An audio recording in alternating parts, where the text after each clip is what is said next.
Assalamualaikum warahmatullahi wabarakatuh. Kembali lagi dengan saya Ahmad Biston Arifin.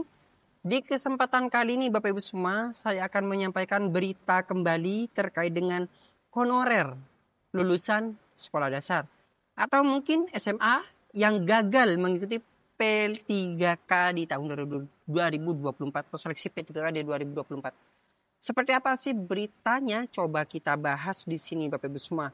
Dan berita ini saya kutip dari jpnn.com. Namun sebelum kita ke informasi, coba absen terlebih dahulu nih dari kabupaten kota mana saja Bapak Ibu semua berasal di kolom komentar di bawah ini. Contoh saja Bandung hadir mas, Surabaya hadir mas, Situbondo hadir mas, dan kota-kota lain di seluruh Indonesia. Sebelum kita ke informasi, alangkah baiknya Bapak Ibu bisa like, comment, share, dan subscribe channel saya. Kemudian Bapak Ibu juga bisa di Telegram saya di @aba channel. Atau Bapak Ibu juga follow TikTok dan Instagram saya di @abarifin_. Kali ini Abah Channel telah memiliki sebuah website yang bisa kunjungi nantinya di www.abahchannel.com. Serta seandainya jika Bapak Ibu untuk kontribusi pulsa pada Abah Channel ini, Bapak Ibu bisa kirimkan pulsa nomornya berikut di kolom deskripsi. Langsung saja kita ke pembahasannya. Nah, di sini Bapak Ibu semua saya akan mencoba untuk menginformasikan salah satu berita dari jpn.com, yaitu honorer lulusan SD, SMA, gagal P3K 2024 diminta jangan khawatir. Apakah hanya sekedar kabar burung atau seperti apa? Coba kita bahas di sini. jpn.com Jakarta. Para pimpinan Satuan Pendidikan Kerja Perangkat Daerah atau SKPD di lingkup Provinsi DKI Jakarta atau Pemprov Jakarta diminta mendukung pegawai tidak tetap atau honorer mengikuti seleksi penerimaan pegawai pemerintah dengan perjanjian kerja atau P3K di tahun 2024. Pernyataan tersebut disampaikan oleh Wakil Ketua Komisi A DPR RD Jakarta Inggard Joshua seusai menerima keluhan dari para honorer. Ada kegelisahan honorer bahwa mereka tidak difasilitasi oleh pimpinan SKPD-nya untuk mendaftar sebagai peserta, kata Inggard di Jakarta tanggal 10 bulan 6. Nah, Inggard mengatakan bahwa yang disampaikan itu berdasarkan keluhan dari Forum Honorer K2 Tenaga Administrasi DKI Jakarta yang kesulitan mendapatkan surat keterangan atau suket sebagai pelengkap syarat mendaftar P3K. Nah, apakah masih ada nih nantinya di tahun 2024 peserta P3K yang justru kesulitan untuk meminta surat keterangan? Perlu diketahui nih, mungkin Bapak semua belum mendaftar. Surat keterangan tersebut di-upload di akun SSCSN masing-masing ketika mendaftar. Ini merupakan syarat wajib. Harus ada surat keterangan bahwasanya Bapak semua sudah aktif mengajar, kemudian aktif di instansi tersebut selama beberapa tahun seperti itu. Formatnya nanti bisa diunduh sendiri di websitenya SSCSN. Apakah masih ada nih? Coba komentar di kolom komentar di bawah ini. Kemudian dia menegaskan, pegawai honorer dengan lulusan sekolah dasar sampai dengan SMA yang gagal dalam proses seleksi P3K 2024 tidak perlu khawatir.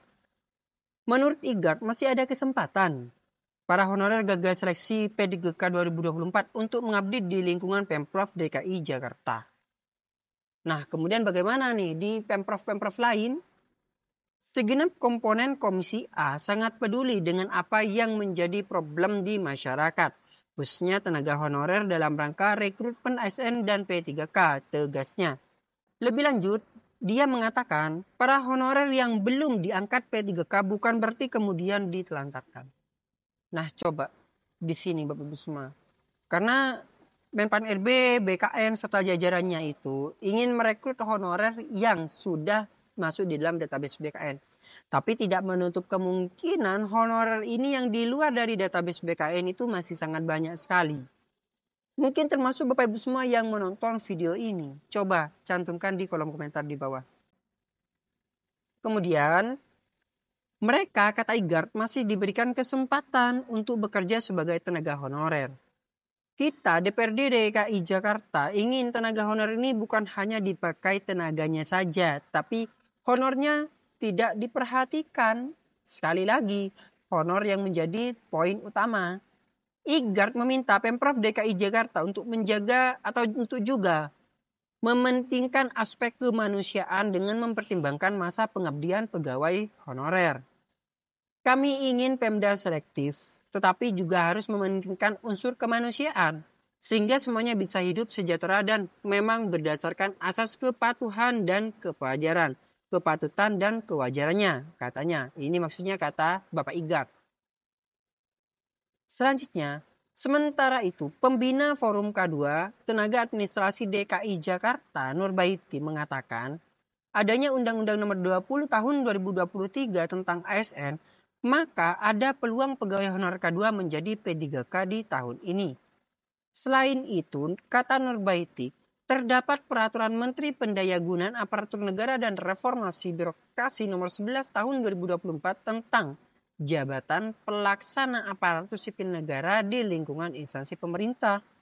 Menurut dia, aturan pelaksanaan tersebut membuka peluang bagi pegawai honorer tenaga administrasi di lingkungan Pemprov DKI Jakarta dengan kualifikasi pendidikan mulai dari SD, SMP, dan SMA di tingkat statusnya menjadi P3K. Coba kita bahas lagi. Menurut dia, aturan pelaksana tersebut membuka peluang bagi para pegawai honorer tenaga administrasi. Dengan artian, memang nanti ada kualifikasi khusus pendidikan untuk SMA, SMK, maupun SD di rekrutmen P3K tahun ini. Ini peluang besar bagi kami, teman-teman tenaga administrasi. Mereka bisa ikut rekrutmen P3K tahun ini. Jadi jangan lupa nanti Bapak Ibu semua untuk mendaftar di akun SSCSN masing-masing. Ketika ada pengumuman nanti saya akan langsung sampaikan kepada Bapak Ibu semua di channel ini. Oleh sebab itu terus pantau perkembangan update-nya di ABA channel ini. Semoga dengan adanya ABA channel ini bisa membantu para honorer ataupun dari Bapak Ibu semua yang sudah menjadi ASN untuk mendapatkan informasi penting terkait dengan kepangkatan Bapak Ibu semua, sertifikasi Bapak Ibu semua, dan selainnya. Dan bisa bantu share nih ke rekan-rekan Bapak Ibu semua ABA channel ini. Terima kasih Bapak Ibu semua, semoga bermanfaat. Jadi cukup sekian beritanya. Bagi yang belum subscribe, silakan subscribe, aktifkan notifikasinya. Wassalamualaikum warahmatullahi wabarakatuh.